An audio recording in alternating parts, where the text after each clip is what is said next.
Hey folks, we're gonna go to Reddit for a topic, and this one's pretty good timing, I guess, because this is a bit of a theme that came up in terms of some responses for one of my recent videos about, only hiring people because they have X number of years of experience. And I had made a comment that, like, I think that one of the reasons that that happens is because it ends up being a proxy for like how good your experience is.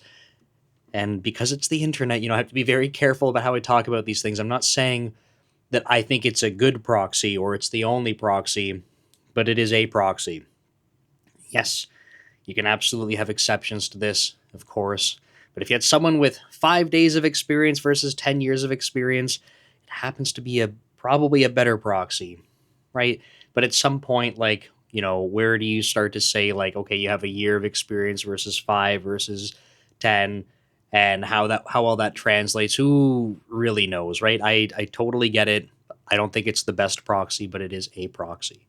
So this question from Reddit, I think, is spot on for that conversation, and it is.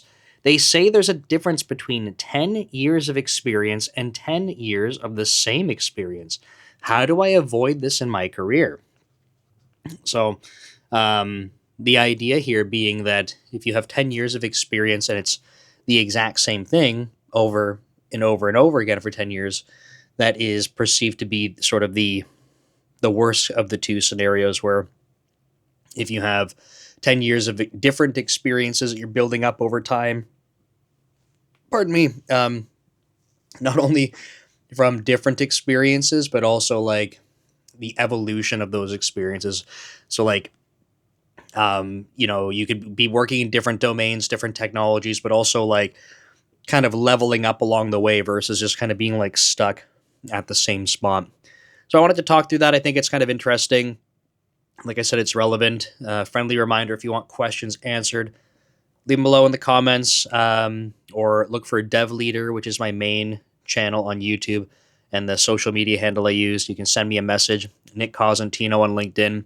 And I just want to remind people too, I've been kind of mentioning this over the last little bit, that I'm absolutely like reaching like limits of burnout, not because of making videos. So I appreciate people saying, hey, like, take it easy. We'll be here. I do appreciate that. The videos aren't the burnout part. It's all the other stuff going on. So thank you for the consideration. But I can feel in how I've been talking and stuff, like the amount of energy is not there. So I apologize for that. Try my best. But I enjoy these videos, and so while I am saying I'm burnt out, doing this is enjoyable. Um, and also, one more reminder that people were asking for stuff to go on Spotify. So I've been uploading to Spotify. It's a great opportunity if you're like, hey, I wanted it on Spotify. Awesome. Go catch up on everything I'm uploading, because there's tons to go upload. And you might as well try and catch up on some of the stuff from the earlier days of Code Commute. But with that said, 10 years of experience and 10 years of the same experience. So when I was thinking about this, the first thing that came to mind is that I wanted to talk about 10 years of the same experience ish, not necessarily being like such a bad thing. So, if we start on one end of the spectrum, the way that I'm perceiving this, at least 10 years of the exact same experience, I would say is probably not good for advancement. And just to kind of get this one out of the way, I think the reason for that is like when it's the exact same experience over and over and over again, the argument, because I try to look at things from different angles, right? Like, okay, like, what is good about that? Well, you're probably pretty good at that exact thing, right? The limited experience that you'd be having from that, you're probably very good at it after 10 years. Very familiar. It's almost like instinctual. 10 years is a long time. And if you're doing like the same thing, then you're probably going to be pretty good at it. But I think the major drawback is that when we're trying to specifically acknowledge that it's the same domain, same language, tech stack, like exact same thing, and you're not going deeper on it, because that's another argument I want to make after. If you're kind of just at the same level of depth and experience and repeating that for 10 years, you're also not like growing or getting more skilled, right? At like in a general sense. So in my opinion, I agree. Like, because this person asking the questions, like, how do I avoid this? Right. So I would agree that's kind of a dangerous spot to be in. Um, I will kind of come back to like my thoughts around preventing it. I kind of just wanted to talk through like three categories first. The next sort of level of that, though, I don't think is as bad. It's not something that I would necessarily recommend, but I think that this is a path for many people. And it's like to be doing the same type of thing. So maybe it's the same domain, maybe it is the same tech stack or language, and making sure that you are like going deep on it, right? So the difference here is that it's the same sort of thing, but the amount of like expertise that you're building and ability to go deep is significant. And this is where I think when we have conversations about this kind of stuff, this is almost like specializing. Now, generally, and this is kind of like the next part coming up, is like generally I wouldn't advise personally like just going super specialized on one's very specific thing. So spending 10 years just head down going super deep into something and not coming up for air. It's not my recommendation because I do think that from a, I don't know if I want to call it job security, employability, job security, opportunities, like to me that's kind of risky. I think maybe the word I want to use is like I think it limits your opportunities. I think that's maybe a like a positive framing, like opportunities, not like you're going to be fired and you can't get other jobs. But I think it limits the opportunities of where you can move. The reason that I think this spot is better to be than the first sort of part of the spectrum I was saying is that you can build up significant expertise by hyper focusing on a particular area. That may mean that there are opportunities for you to really highlight that experience. Um, so I think for some individuals, this might be something where you're like, hey, I have a very specific set of skills. And if I go looking for those very specific opportunities, they're going to really capitalize on this. So, yes, like maybe it works out really well in terms of pay, in terms of your employability. But I think that it's like it's narrowing what you're able to do. And for me, that's probably one of the reasons why I wouldn't really recommend it to people, right? I don't think there's anything wrong with building expertise in an area, but when it becomes like the only thing you can do, that's when I think it's kind of risky. And like total transparency, I would even say for myself, right? So as a like my career has been as an engineering manager, so I've been doing that for like 12 and a half years. Um, but in terms of a developer, I would say like I've built software for different platforms. I've used other languages, but like I primarily build that stuff in C sharp. So like I am hyper focused in building with C sharp because that is something I'm comfortable with. And based on how I build things and when I need to build things, it's a convenient tool for me to use. Now, I acknowledge it's not the best thing to use. I acknowledge that if I had spent other like more time building in other languages, then I would probably gravitate towards like arguably better suited languages or frameworks for the task at hand. But because I am so proficient in C sharp, for me, it becomes a better tool, if that makes sense. It's I'm almost like a self fulfilling prophecy, right? Like I keep using it, so it becomes a better tool to use. I don't work with other stuff, and then therefore it's a harder tool for me to use.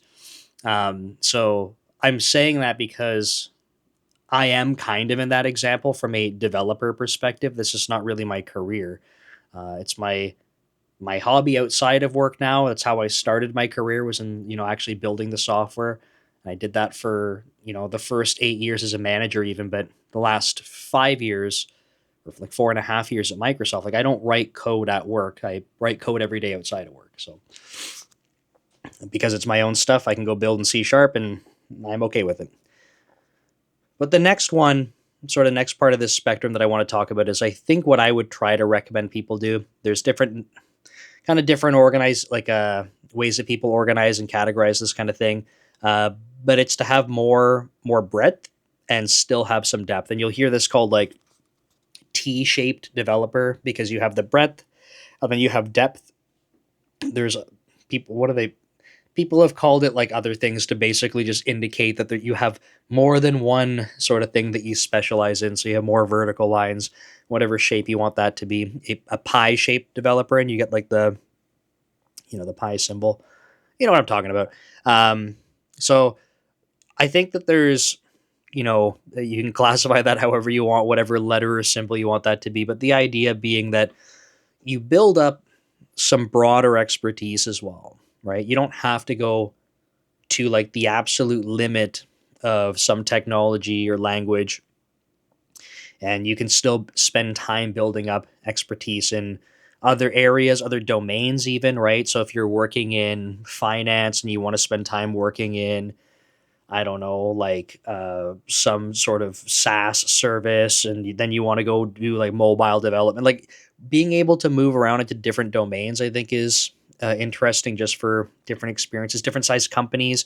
So when I think about a T-shaped developer and getting that breadth part, not just going super deep, I'm just thinking about getting more broad range of experiences in general.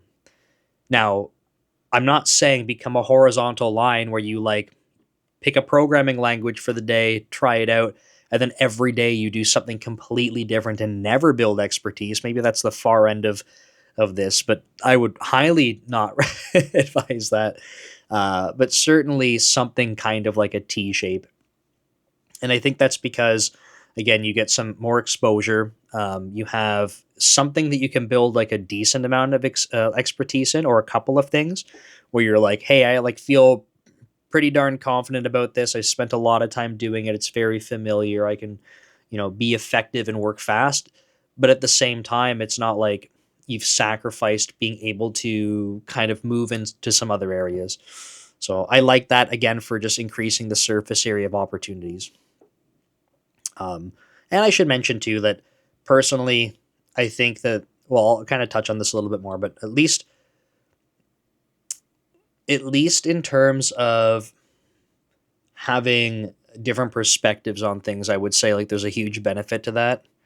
Even, you could take something as simple as knowing different programming languages. There are aspects to the programming languages that if you're using them, you'll start to see like, oh, like this language is more intuitive for this, or like there's a lot more support for that. As a simple example, and just having these as experiences to be able to draw upon can give you different perspectives. So, um, yeah, if we kind of look at it on that spectrum, on one side you have like doing it's like a dot shaped developer, right? Same exact thing, not going deep on anything. Then you have someone who's basically a vertical line where they just go super deep on something. Then I would say you have something like a T-shaped developer where you have some breadth and some depth. And then at the far end of the spectrum, you have like a horizontal line, which is like just touching a little bit of everything. So that's how I'm kind of looking at this for framing. I tried to give you some what I might call like pros and cons to those things, but ultimately something like a T shape I think is good. Now this person would say, how do I avoid that?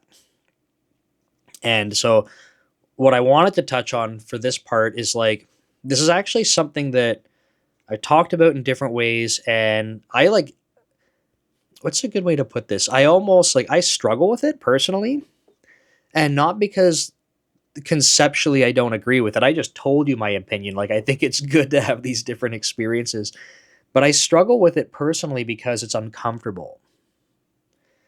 That might sound weird. Like it's uncomfortable because I think that it requires that you have change. And change can be uncomfortable, right? What ends up happening for a lot of us is that I think this is kind of like a normal human thing. I'm calling it normal. I don't know if it's normal. It seems like it makes sense that it would be normal to me, but we don't like being uncomfortable.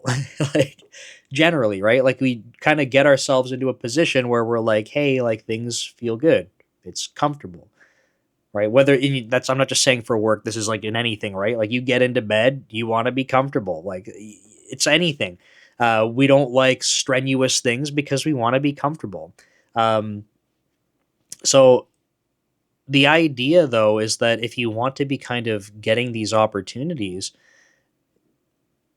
it's going to involve getting uncomfortable. Now, for some people, that might be something that is placed upon them. They kind of just end up finding themselves in these situations naturally where, hey, like you're exposed to something new, like go do it, go learn it. And other people are more proactive in chasing this kind of thing. I'm certainly not in the second category. I I genuinely wish I was, but it's almost like I know I need to, or I know I want to, or I know I should want to, I guess is how I would put it. But something it's either like start becoming complacent over time, or the fact that I'm a little bit more conservative and I'm like kind of nervous to take risks, that I naturally don't gravitate towards that. And I think that's bad personally. Like I don't like the idea of being complacent and getting comfortable. I've written articles about this. I've done live streams on it, and I've said like one of my biggest fears is like becoming complacent and not realizing it. So I really don't like that idea, and I don't mean fear like I'm phobic of it, like I have irrational like panic attacks about it. But I mean I don't. The reason it makes me like fearful or nervous, if you will, or anxious about it is like that kind of thing I think can sneak up over time, like almost by definition, right? It takes some time to get comfortable. Odds are I'm not gonna like try something new and be like, oh, like yes, day one, first attempt, this is the dream, this is comfortable. It's probably like takes some time, and then you get settled into this and you're like, things are just good, they're comfy. And it makes me nervous because I don't know how much time would go by before I'm like, oh shit, like I'm starting to turn into the dot shape developer, right? Like that's what makes me nervous, is that I'm not growing and that I'm not getting these other opportunities. So for me, this is like an important thing. And I'm trying to be transparent that like I don't feel like I have the solutions that work for me on this. Um, it's something that I've shared before though, where at least in my career, I have been the person who has found themselves like kind of being put into these positions where I go, oh shit, like this is kind of scary. Like this is new.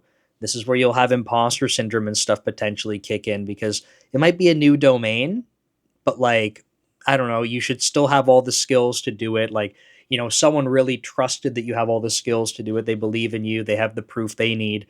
And then you're like, I don't know if I can do this. Happens to me with like new engineering teams, right? I switch teams to go manage them, and I'm like, I've been doing this for years.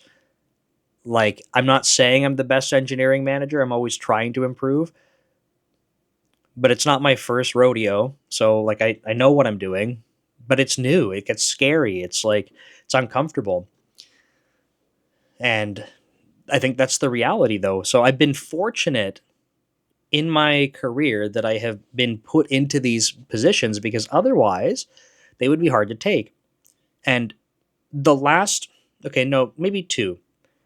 In the last year, approximately, maybe a little bit longer, there have been two scenarios that I can think of where I was like proactively like, I'm doing this. Like, this is going to be uncomfortable, but I got to do it.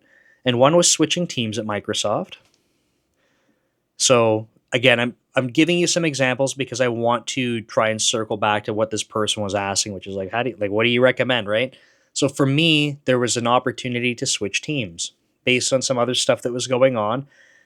I just remember thinking like, this opportunity is presenting itself, and like something in me was like, it would be stupid to not consider this. But I would not have gone completely out of my way to go do that. It's like there was an opportunity. Otherwise, I don't know, right? Like it's not natural for me to go like seek out being uncomfortable. So that was one thing where the opportunity came up and I was like, "Oh shit, like I don't know if I would say it's a sign, but it was like, "Hey, I'm actually acknowledging that there's this situation that I should capitalize on. Like this is going to be uncomfortable as hell." Switching teams, like for me personally, switching teams as a manager is like that is an absolute reset in terms of building up experience, like building up your respect and your trust with people on the team. It's going to be all new people.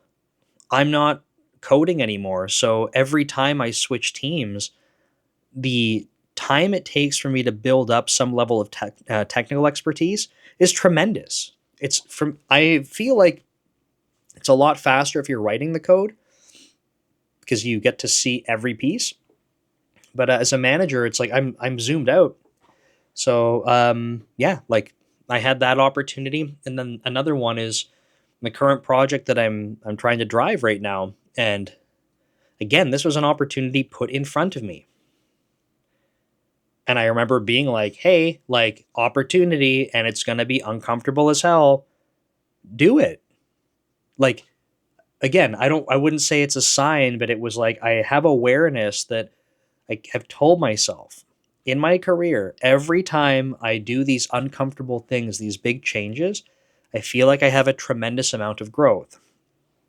Now, full transparency, that second one that I'm talking about is the sole reason that I am completely burnt out right now. Completely. So it comes at a cost. I'm no stranger to having to work a ton. I worked at a startup for 8 years. Like, I push my limits all the time in everything I'm doing for the work, like outside of work, right? I write, create courses. I do like over 10 YouTube videos a week. Like I'm building a SaaS on the side. Like I'm always doing stuff, but I know that this project that I'm doing is the thing that kind of pushed me to the limit of burnout. But I also know, like I'm not here to complain about that. I also know that by going through this, I can confidently say, like with 100% confidence, that while working through this project, I have learned more than I ever would have on the team that I'm on than doing anything else. Like, this is the thing that's forcing learning at the most rapid pace I could do it. So it's not like, a cry fest, like, oh, my manager gave me hard work and I hate it. And like, I'm so like, I'm the victim of the system. No, like I opportunity came up and was like, I should do this. I know it's going to be hard. I know it's going to be uncomfortable. Let's go. Right. And again, when I talk about being burnt out right now, I know that there's an end to the project. Some people might not feel comfortable with that kind of thing. They would say, hey, like if I know that I'm going to, like, I would opt into a project where I might face some burnout, they might say, screw that. And it's not for me to say that's good or bad. Like you're entirely, welcome to make your own decisions, as am I. So I acknowledge that this might be something that was going to be very hard for me. So my recommendation to people is like, I think it's important you understand for yourself. And I think a lot of things are on different spectrums here. So are you the kind of person that naturally is going to look for new challenges? Like, are you asking your boss, like, hey, like this was a cool project, but like I'm ready for the next thing. I want to try something different. Are you the kind of person that even when opportunities are presented to you, you're like, like not for me, like want to avoid, like it's uncomfortable because it's different. Like where do you fit on that? Because in order for me to offer my advice on this topic of like not being stuck, I think that it's tremendously important that you understand that because that's how you take action.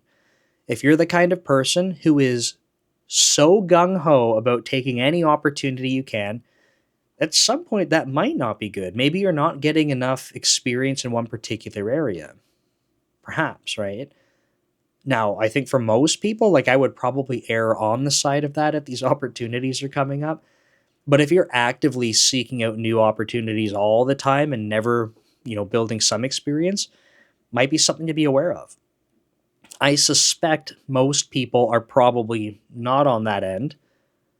And maybe they're interested in moving more that direction. Like, hey, it would be good if I can work on different projects or different technologies. But the sort of the level of discomfort that you would have to like have is maybe too much for people to take action. It's like activation energy is maybe the best way I can describe that. right? You see the benefit, but you're like, okay, so there's a new project I could go like try to ask my manager about leading, but like, oh, it's going to be a lot of responsibility. Am I going to have to pitch that to my manager? Like, am I even ready for that? Like, there's a lot of like upfront effort in the decision that some people might have. I'm not saying everyone. Or if you're like, hey, like I'm stagnating at my job, I should switch jobs. Like, that's also a lot of work, a lot of activation energy. So I think that some people eventually just kind of find themselves a little bit trapped. So my point with talking through this is like I'm trying to raise some awareness for you to kind of do that reflection and go, how do I fit into that? Right?